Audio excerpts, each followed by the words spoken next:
Uma boa noite, que a graça e a paz do nosso Senhor e Salvador Jesus Cristo seja com cada um de nós.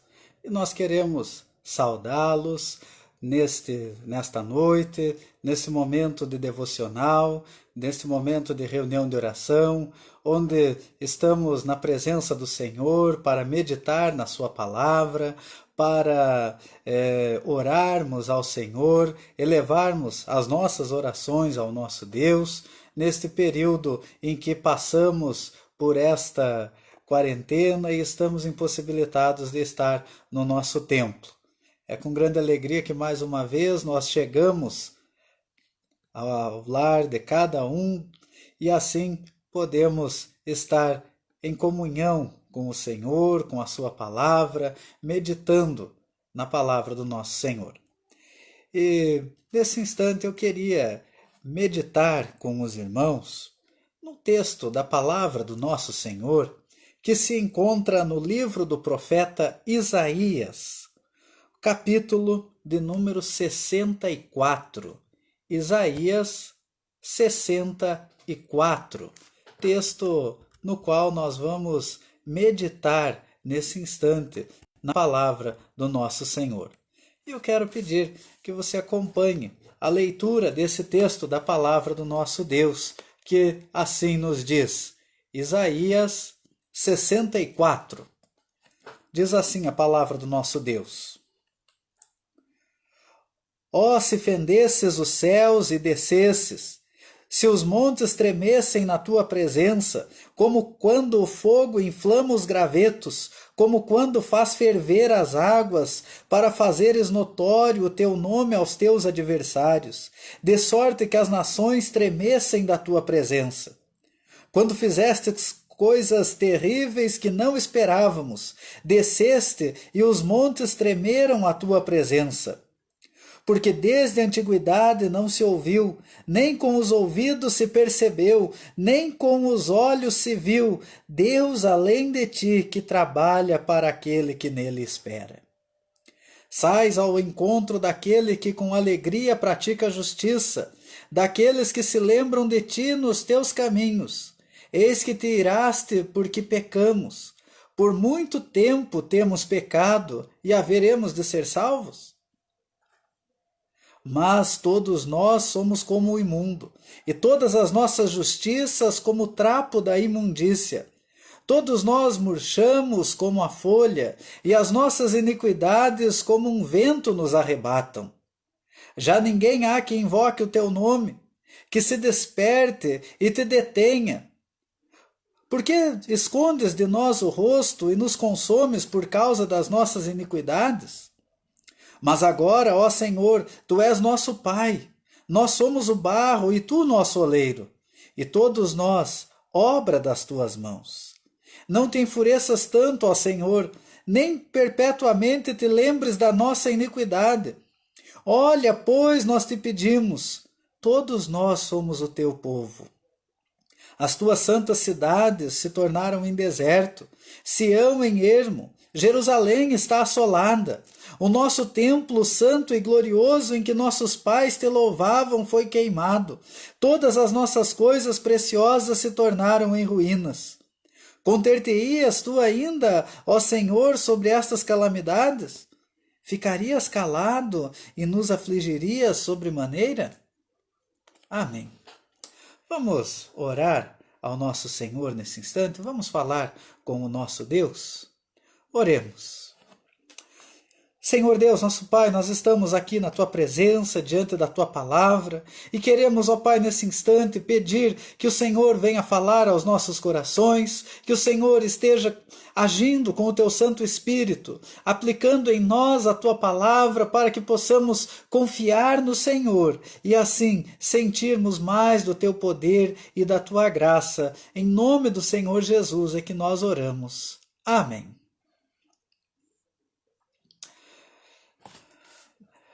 Meus irmãos, todos nós temos vivido dias estranhos, dias que as notícias nos trazem aflição, dias em que as notícias nos trazem apreensão, incertezas. para alguns até medo. E é muito comum conversarmos com outras pessoas, ao ouvirmos relatos de outras pessoas, falar de como o coração está aflito ao longo desses dias. E é interessante notarmos que nós sabemos que neste mundo nós passamos por aflições. Mas o Senhor Jesus também nos dá o remédio para essas aflições, que é confiar no seu poder e nos colocar diante dele em oração. Quando oramos, nós estamos colocando aos pés do Senhor, diante do trono da graça de Deus, tudo aquilo que tem inquietado e tem trazido inquietação ao nosso coração. É por esta razão que o antídoto das nossas aflições deve ser a oração ao Pai Celestial. E quando olhamos para esse texto que nós acabamos de ler, nós vemos aqui narrado, desde o capítulo 63, uma oração do profeta Isaías por Israel. E nesta oração, Isaías está pedindo para que Deus intervenha na situação de aflição que o povo de Israel estava enfrentando, que Deus intervenha nesta situação conforme a sua misericórdia, conforme a misericórdia passada, ao qual o profeta se recordava, como também que o Senhor assumisse o seu papel como pai, como criador da nação judaica, amparando o seu povo durante uma situação de aflição. Esta oração que Jeremias faz no capítulo 63, que Isaías, melhor dizendo, no capítulo 63 e no capítulo 64 do seu livro, é uma oração que pode ser chamada de um salmo de lamento feito pelo profeta Isaías diante de uma visão calamitosa da situação enfrentada pela nação israelita. Diante da situação calamitosa, o profeta clama ao Senhor, ora ao Senhor e invoca o cuidado do Senhor, invoca a presença do Senhor para que Deus faça a obra que precisa ser feita em favor do seu povo. E olhando para esta oração, especialmente a parte final desta última oração do profeta Isaías pelo povo de Israel, eu quero meditar com os irmãos e com aqueles amigos que nos ouvem e nos assistem nesse instante sobre este tema, a súplica de um coração aflito. A súplica de um coração aflito. Como nós acabamos de dizer, o povo de Israel estava sendo afligido. Havia uma série de inimigos, havia uma série de preocupações. E a visão de Isaías, embora fosse uma visão futura, a respeito do que iria acontecer com o povo de Israel, o seu coração se afligiu de tal maneira que mesmo antes de Israel ser invadida, mesmo antes dos babilônios chegarem, o profeta já coloca diante do Senhor o seu clamor em oração. Coloca diante do Senhor um pedido de misericórdia pela vida do seu povo. E é por isso que a súplica de um coração aflito, ela confia no poder do Senhor. O coração aflito só pode confiar no poder do Senhor. Não há outro poder semelhante, não há outro poder que possa substituir o poder do Senhor. E aqui no versículo 1 até o versículo 4, nós vemos o profeta Isaías dizendo que, ó Senhor, se o Senhor fendesse os céus, descesses, se os montes tremessem na tua presença, se como fogo inflama os gravetos, fizesse ferver as águas, por que o Senhor não faz notório o teu nome como já tinha feito, quando o Senhor fez coisas grandes, coisas terríveis, em favor de nós? E é interessante notarmos que o profeta Isaías estava mostrando que os céus, Os montes, as florestas, as águas desfalecem diante da presença do seu Criador. Nada permanece como está diante da presença do nosso Deus. Os poderosos das nações sucumbem diante do nome poderoso do Senhor. E é exatamente aqui que entra um dos pontos fundamentais na vida daquele que crê. Nós só podemos confiar no poder do nosso Deus. A nossa confiança não está em homens. A nossa confiança não está em máquinas, não está na força, não está em nós mesmos, mas está no Senhor, porque é o Senhor quem pode abrir os céus, é o Senhor quem pode transformar situações, é somente o Senhor quem pode modificar toda e qualquer circunstância, porque Ele é o único Deus que trabalha em favor daqueles que esperam nele. O versículo 4 diz isso claramente. Porque desde a antiguidade não se ouviu, nem com o ouvido se percebeu, nem com olhos se viu, Deus além de ti, que trabalha para aquele que nele espera. Meus queridos, o apóstolo Paulo, na primeira carta aos Coríntios, no capítulo 2, no versículo 9, ele faz uma tradução, ou melhor, uma paráfrase desse versículo, quando ele nos diz: porque nem olhos viram, nem ouvidos ouviram, nem jamais penetrou no coração humano o que Deus tem preparado para aqueles que o amam. Estas palavras devem incentivar o nosso coração. Estas palavras devem nos mostrar que a nossa confiança só pode estar firmada no poder do Senhor, na graça do Senhor, na misericórdia do nosso Deus, porque Ele trabalha em favor daqueles que nele esperam. Aliás, em outra mensagem, não lembro qual, a semana passada, nós estávamos dizendo: uma das orações mais repetidas no livro dos Salmos é: espera, pois, pelo Senhor. O coração aflito confia no poder do Senhor. O coração aflito espera no poder do Senhor, porque Deus trabalha em favor daqueles que nele esperam. Mas o profeta Isaías continua. A súplica do coração aflito do profeta, além de confiar no poder do Senhor, ela reconhece a sua pecaminosidade. Reconhece o seu pecado, reconhece as suas falhas. E quando nós olhamos atentamente, do versículo 5 até o versículo de número 7, nós vemos que o salmista está nos dizendo: sais ao encontro daquele que com alegria pratica a justiça, daqueles que se lembram de ti nos teus caminhos. Eis que te iraste porque pecamos. Por muito tempo temos pecado e havemos de ser salvos. Aqui no versículo 5, nós vemos uma pergunta que o profeta dirige ao Senhor.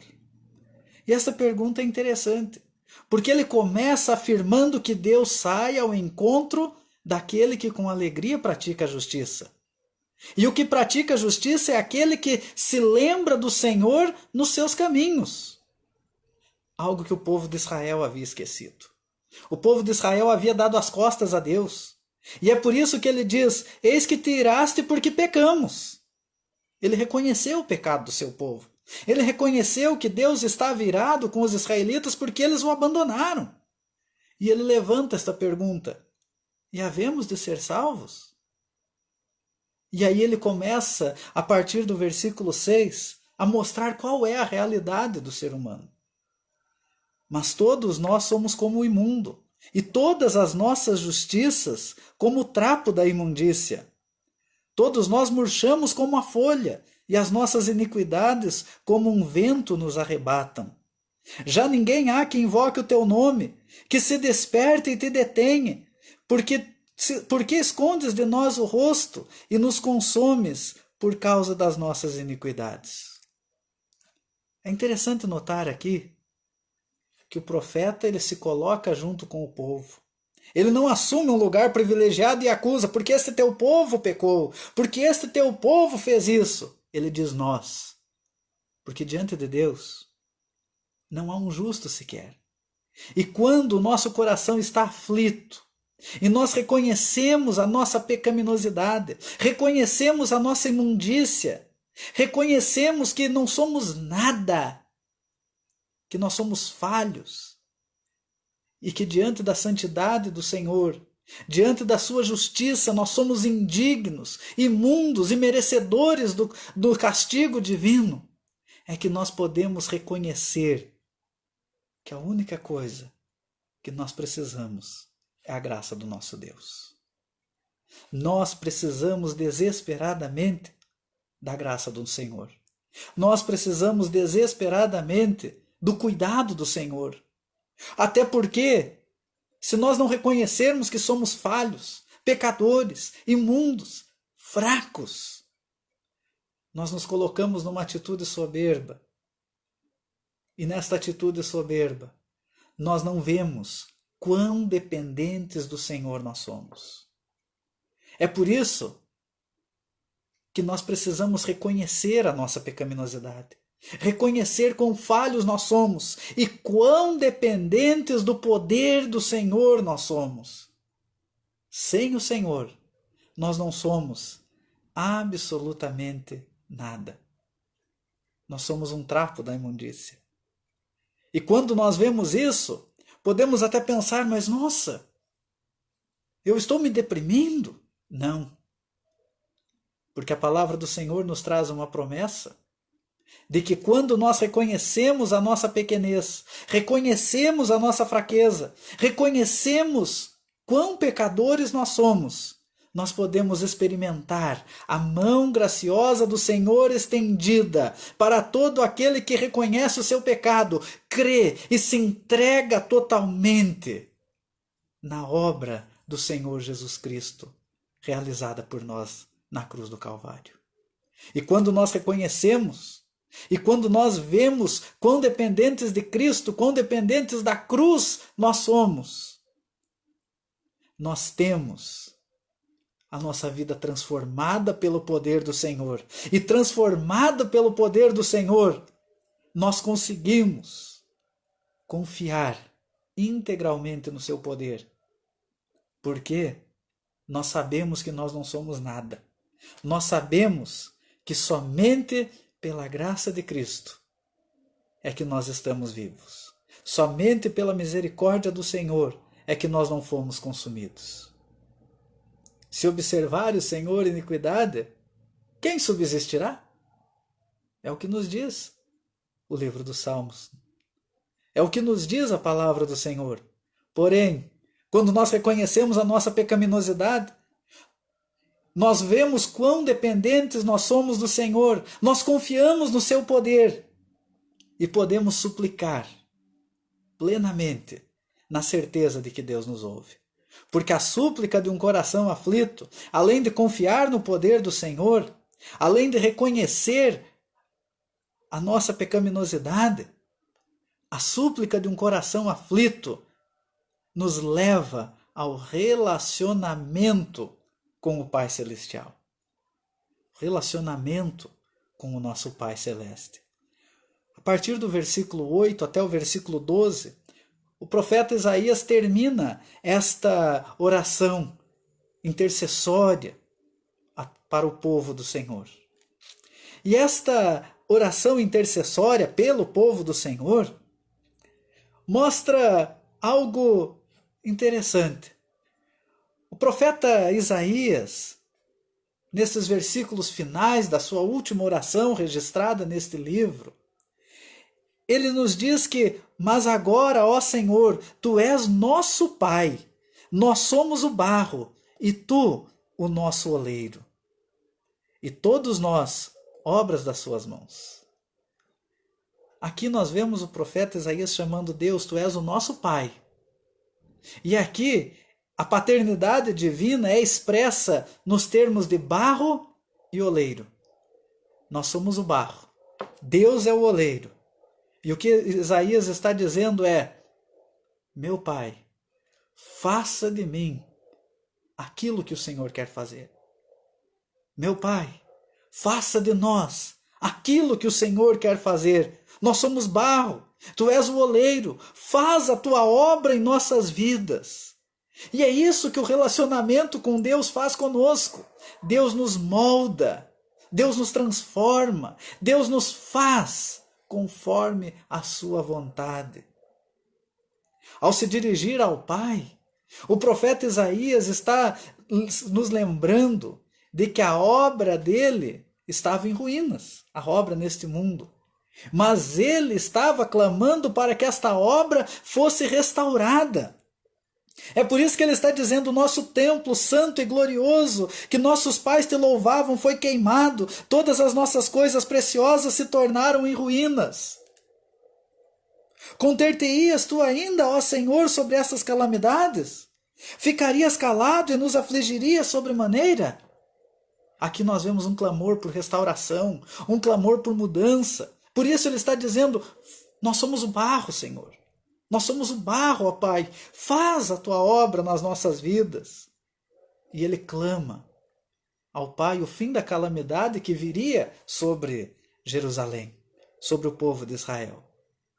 Nós vivemos e estamos vivendo uma situação de calamidade, uma situação de confusão total.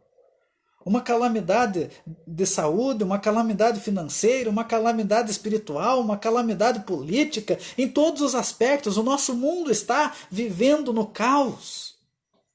Nós estamos vivendo num estado de calamidade em todas as áreas.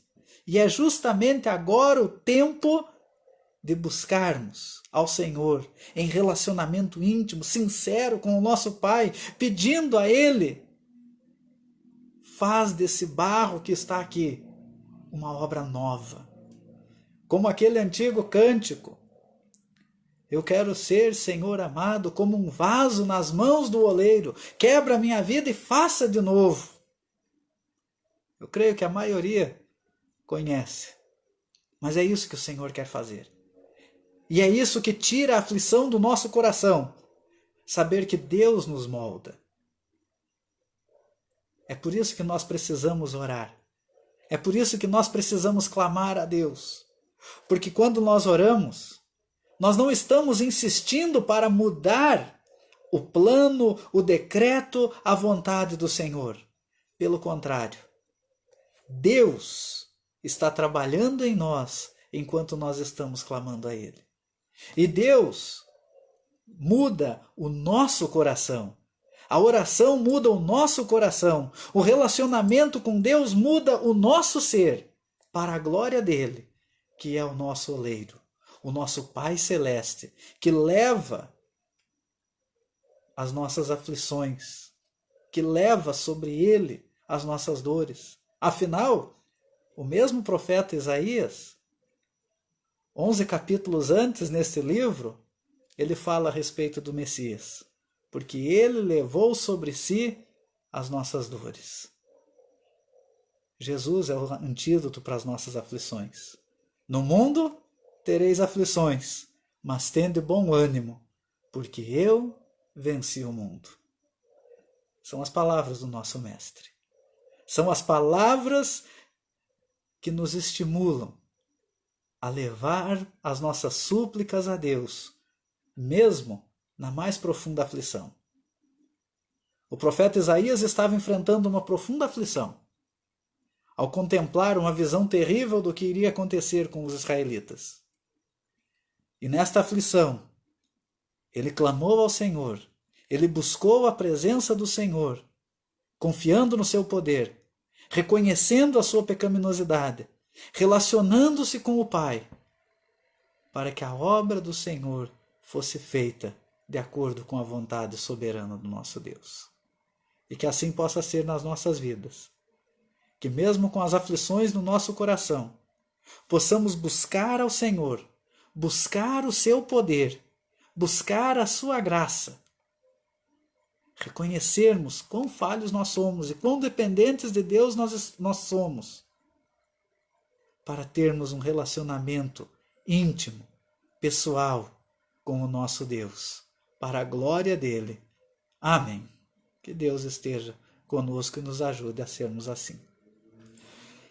Bom, meus queridos, nós estamos neste instante para orarmos ao nosso Deus, e como nós temos orado ao longo destas semanas, vamos continuar orando a Deus por esta situação de pandemia que estamos vivendo, pelos enfermos, por todos aqueles que estão sendo acometidos, não só pela Covid-19, mas também por todas as outras enfermidades, porque existem muitas outras enfermidades, embora só se fala no famigerado coronavírus. Mas vamos orar pelos enfermos, para que Deus esteja com eles. E eu gostaria de pedir a cada um de vocês que estivessem também orando pela vida da minha sogra. Hoje ela foi hospitalizada novamente, para que Deus esteja ali com ela, esteja curando-a, esteja trabalhando na vida dela, na vida dos médicos que estão tratando dela, com a minha cunhada que está acompanhando lá no hospital, com a minha esposa que está lá na casa junto com o pai dela. Então, estejam orando pela vida dela e pela família dela também. Também vamos continuar orando pela vida da nossa nação, que precisa muito das nossas orações. Vamos orar pela vida da nossa igreja e das igrejas no nosso país e no mundo, para que esse momento seja um momento de fortalecimento espiritual, para que ao retornarmos às nossas atividades presenciais, possamos voltar testemunhando da grande obra do Senhor nas nossas vidas. E eu te convido nesse instante a estar comigo em oração ao nosso Deus. Vamos orar ao nosso Senhor? Curva a tua cabeça, fecha os teus olhos e vamos falar com o nosso Deus nesse instante. Oremos. Senhor Deus, nosso Pai, nós estamos na Tua presença, nós estamos, Senhor, diante do Teu altar, estamos, Senhor, prostrados diante de Ti, neste momento dedicado à oração, nesse momento onde estamos aqui reunidos para elevar, Senhor, o nosso coração a Ti, a nos colocar na Tua presença, para clamarmos ao Senhor. E nós, ó Pai, queremos Te agradecer por este dia, pelas bênçãos que o Senhor nos deu, Te agradecer, ó Pai, por tudo que o Senhor tem feito nas nossas vidas. E assim, Senhor, que possamos, confiantes no Teu poder, confiantes no Teu cuidado para conosco, sempre seguir adiante, conforme a Tua palavra nos ordena. Ó Senhor, nós queremos nesse instante colocar nas Tuas mãos a vida dos enfermos, não somente aqueles afetados por esta pandemia, mas todos aqueles que estão padecendo de enfermidades, todos aqueles que estão internados, todos aqueles que estão em casa sofrendo, ó Pai, com os problemas de saúde, que o Senhor esteja fortalecendo a cada um, que o Senhor esteja fazendo a Tua obra na vida destes irmãos, destes amigos, de todos aqueles que estão enfermos. Faz, ó Pai, a Tua obra na vida deles. De uma maneira especial, ó Pai, eu quero lembrar da vida da minha sogra. O Senhor sabe o que ela tem passado, sabe, ó Pai, dos cuidados que ela tem tido. E nós Te pedimos, ó Pai, que o Senhor esteja tomando conta da vida dela lá naquele hospital, agora nesse momento de internação. Que o Senhor, ó Pai, esteja abençoando os médicos que estão ali tratando, a equipe de enfermagem, não somente dela, mas também de todos os outros que se encontram em situações semelhantes. Pois há quantas pessoas, ó Pai, que devido a esta pandemia não estão tendo seus tratamentos de maneira adequada ou estão com os tratamentos suspensos, ó Pai. Tem misericórdia. Ó Pai bendito, estende a Tua mão sobre a saúde do povo brasileiro. Não permita, ó Pai, que esta enfermidade cause este caos que tem sido alardeado. Faz a Tua obra, ó Pai querido. Ó Senhor, colocamos nas tuas mãos também a vida da nossa igreja. Fortalece a cada irmão, fortalece a cada irmã, fortalece o teu povo, as tuas igrejas ao redor da terra. Que o Senhor esteja ajudando-nos a anunciar o teu santo evangelho, fortalecendo a fé dos teus servos, fortalecendo a fé dos teus discípulos espalhados em toda a face da terra, neste momento em que somos conclamados a te buscar em oração. Ó Senhor, colocamos também nas tuas mãos a vida da nossa nação. Colocamos, Senhor, a vida dos nossos governantes, ó Pai. Tem misericórdia. Ilumina essas mentes, ó Pai, para que eles saibam o que fazer. Ó Pai bendito, em especial queremos colocar nas tuas mãos também a vida do reverendo André Mendonça, nosso irmão, colega de ministério da nossa denominação, que foi chamado e convocado para o cargo de ministro da Justiça. Que ele possa ser um instrumento teu ali naquele cargo de tão grande importância. Que ele não venha envergonhar o teu nome, mas em todos os seus atos o Senhor possa ser glorificado naquele local. Sabemos, ó Pai, que o Senhor colocou o teu servo ali porque o Senhor tem um propósito na vida desta nação.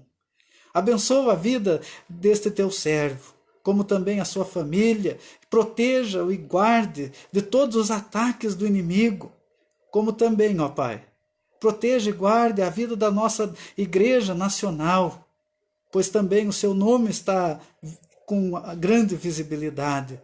Ó Senhor, colocamos nas tuas mãos a vida daqueles que estão sofrendo com o desemprego, sofrendo, ó Pai, com as incertezas sobre o futuro. Toma conta desta nação, tem misericórdia do teu povo aqui, ó Pai. Age com poder e com graça nas nossas vidas. Em nome do Senhor Jesus é que nós oramos e assim clamamos, Senhor. Amém. Meus queridos, então nós estamos assim chegando ao final da nossa reunião desta noite. E quero agradecer a presença de todos, que Deus abençoe a cada um de vocês e dê uma noite cheia da graça e da paz do Senhor, um novo dia abençoado amanhã. E quero também convidá-los a estar novamente comigo amanhã, às 19 horas também, na nossa reunião de oração, para podermos continuar orando e buscando a presença do nosso Deus como igreja. Que Deus abençoe a todos e uma ótima noite.